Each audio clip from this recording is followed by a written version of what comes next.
Yeah, it's just given me a reason to remind people about his clifftop mansion. If he wants to have a war on aspiration, and good on the PM for being able to afford that house. I just think it's dumb politics right now, but good on him. I believe in aspiration. But if you're going to have a war on aspiration, it goes both ways.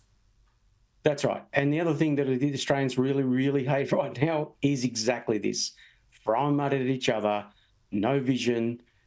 Yes, there's been some policy announcements which people would say are welcomed, but they all basically make it very clear that they think that these are not silver bullets to fixing the problems. And so they were still waiting to see what the two major parties have got to offer that they think are going to fix their problems. All right, let's just talk about some of those announcements. I'll get to Medicare in a moment, but just on the Medicare announcements from the PM, matched by the Coalition, many billions being spent. Has that shifted votes to Labor? Not really. I mean, I think, again, as I've stated, I think on your show before, that the Labor campaign is really focused on their base. They know they're going into minority, and they need to basically hold as many seats as possible to ensure that Albanese has the first mover advantage when negotiating with a crossbench.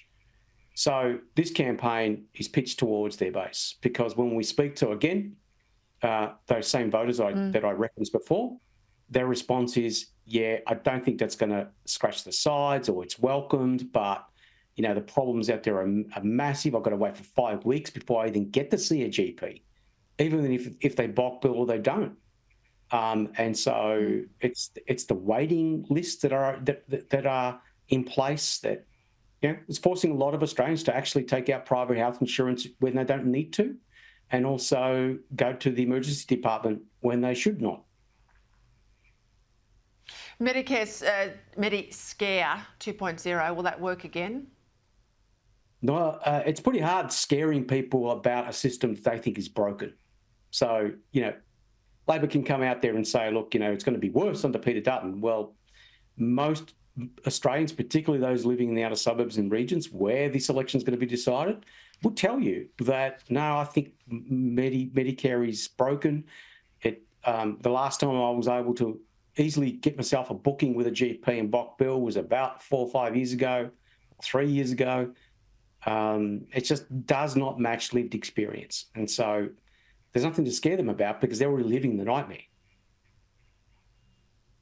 All right, let's go to the outer suburbs. I make the point, I only know one person in my immediate family and friend group who lives in the inner city. Everybody I know lives in the commuter belts of Melbourne or regional Victoria. And these are absolutely in play. I mean, this is where the election will be won or lost in Victoria and New South Wales. You and I talk about this. Interesting to see the PM out in Sunbury. This is the seat of Hawke. It's notionally safe Labor. It's a 7.6% seat. It says a lot to me that Labor's there, that the PM's repeatedly in Victoria, and people on both sides are telling me places like Hawke are absolutely in play. Yeah, we've got some data coming out for News Corp on the weekend that probably will put some more, apply some more evidence to what you're talking about, and that is that the election is going to be determined in New South Wales and Victoria is a big problem for the Labor Party. The brand, Labor brand, both at a state and federal level in Victoria, is in the toilet, and the swings are going to be significant. Now, the question is, how many seats is that going to cost Albanese? We don't know yet. I'm pretty confident they're going to lose seats in Victoria. I'm not sure how many. Talk to me about the teals. There were some reports out today that said Allegra Spender in particular on track to hold the seat of Wentworth. I think that's probably pretty accurate. I was over in Curtin not so long ago. This is in WA, 1.3% there. My sense of it is that seat's absolutely likely to go Liberal if it keeps moving the way it's moving.